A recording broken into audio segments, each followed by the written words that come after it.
Sleeping Ugly by Jane Yolen. Pictures by Diane Stanley.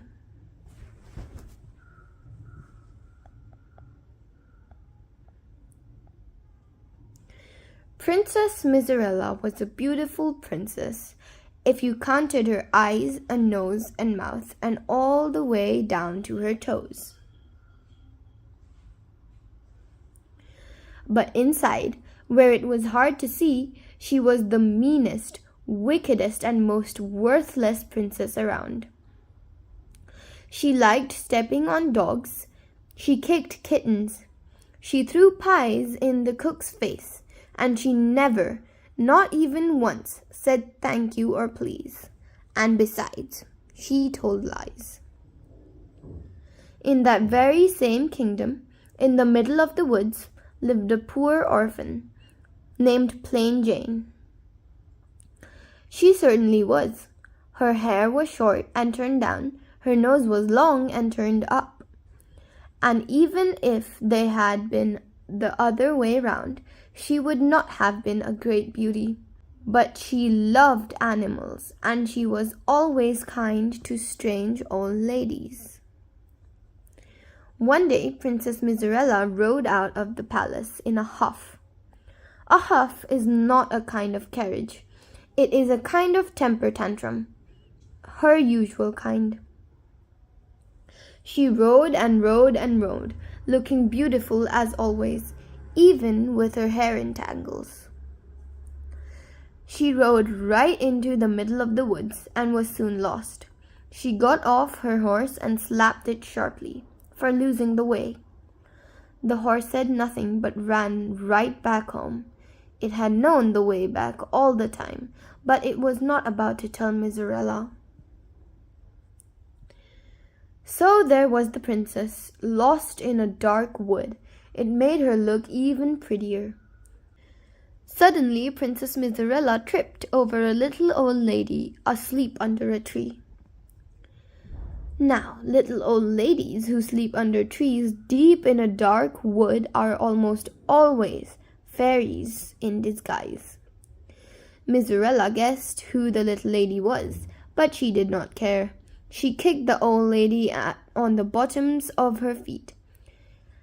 "Get up and take me home," said the princess. So the old lady got to her feet very slowly, for the bottoms now hurt. She took Miserella by the hand. She used only her thumb and second finger to hold Miserella's hand. Fairies know quite a bit about that kind of princess. They walked and walked even deeper into the woods. There they found a little house. It was Plain Jane's house. It was dreary. The floors sank, the walls stank. The roof leaked even on sunny days. But Jane made the best of it. She planted roses around the door, and little animals and birds made their home with her. That may be why the floors stank and the walls sank. But no one complained. "This is not my home," said Miserella with a sniff. "Nor mine," the fairy said. They walked in without knocking, and there was Jane. "It is mine," she said. The princess looked at Jane, down and up and down. "Take me home," said Miserella, "and as a reward I will make you my maid." Plain Jane smiled a thin little smile. It did not improve her looks or the princess's mood. "Some reward," said the fairy to herself. Out loud, she said, "If you could take both of us home, I could probably squeeze out a wish or two." "Make it 3, said Miserella to the fairy, "and I'll get us home." Plain Jane smiled again. The birds began to sing. "My home is your home," said Jane. "I like your manners," said the fairy, "and for that good thought I'll give 3 wishes to you." Princess Miserella was not pleased. She stamped her foot.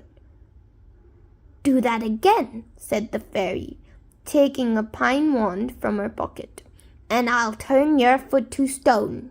Just to be mean, Miserella stamped her foot again. It turned to stone. Plain Jane sighed. My first wish is that you change your foot back. The fairy made a face. I like your manners, but not your taste, she said to Jane. Still, a wish is a wish. The fairy moved her wand. The princess shook her foot. It was no longer made of stone. Guess my foot fell asleep for a moment, said Miserella. She really liked to lie. Besides, the princess said, that was a stupid way to waste a wish. The fairy was angry. Do not call someone stupid unless you have been properly introduced, she said, or are a member of the family. Stupid, stupid, stupid, said Miserella. She hated to be told what to do.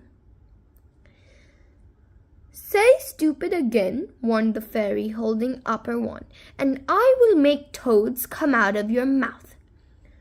Stupid! Shouted Miserella. As she said it, a great big toad dropped out of her mouth. Cute, said Jane, picking up the toad. And I do like toads, but, asked the fairy. Miserella did not open her mouth. Toads were among her least favorite animals.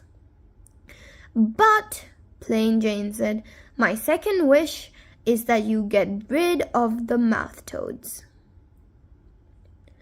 She's lucky it wasn't mouth elephants, mumbled the fairy.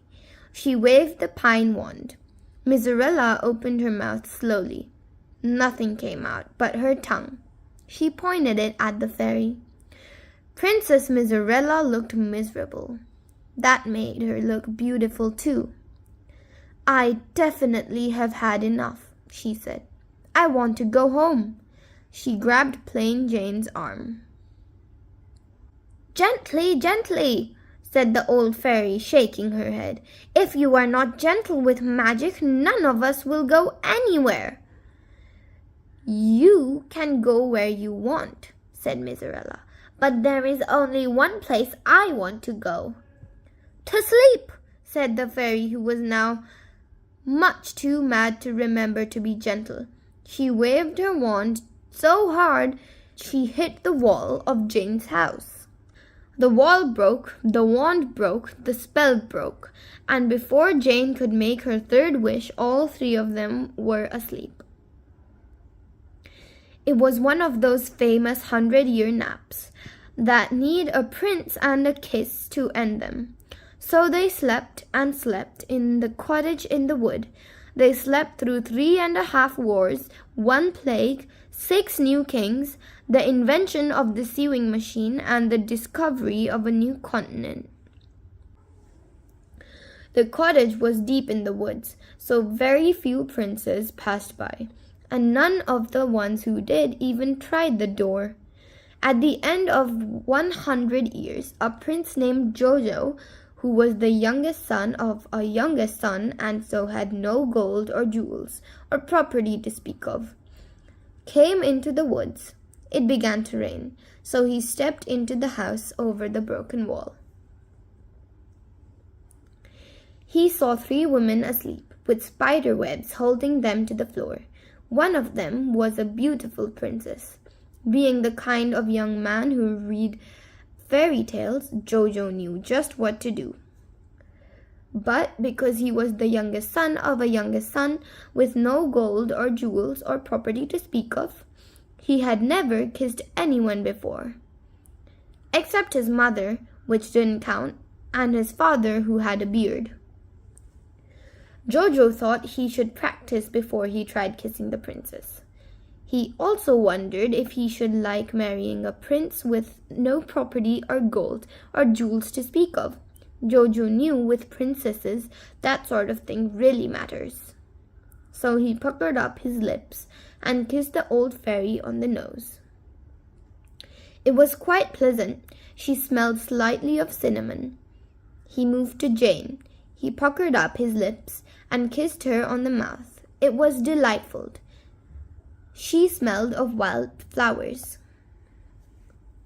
He moved on to the beautiful princess. Just then the fairy and plain Jane woke up. Prince Jojo's kisses had worked. The fairy picked up the pieces of her wand. Jane looked at the prince and remembered the kiss as if it were a dream. "I wish he loved me," she said softly to herself. "Good wish," said the fairy to herself. She waved the 2 pieces of wand gently. The prince looked at Miserella, who was having a bad dream and enjoying it. Even frowning, she was beautiful. But Jojo knew that kind of princess. He had 3 cousins just like her, pretty on the outside, ugly within. He remembered the smell of wildflowers and turned back to Jane. "I love you," he said. "What's your name?" So they lived happily ever after in Jane's cottage. The prince fixed the roof and the wall and built a house next door for the old fairy. They used the sleeping princess as a conversation piece when friends came to visit, or sometimes they stood her up, still fast asleep, in the hallway and let her hold coats and hats, but they never let anyone kiss her awake. Not even their children, who numbered 3. Thank you. Like and subscribe down below.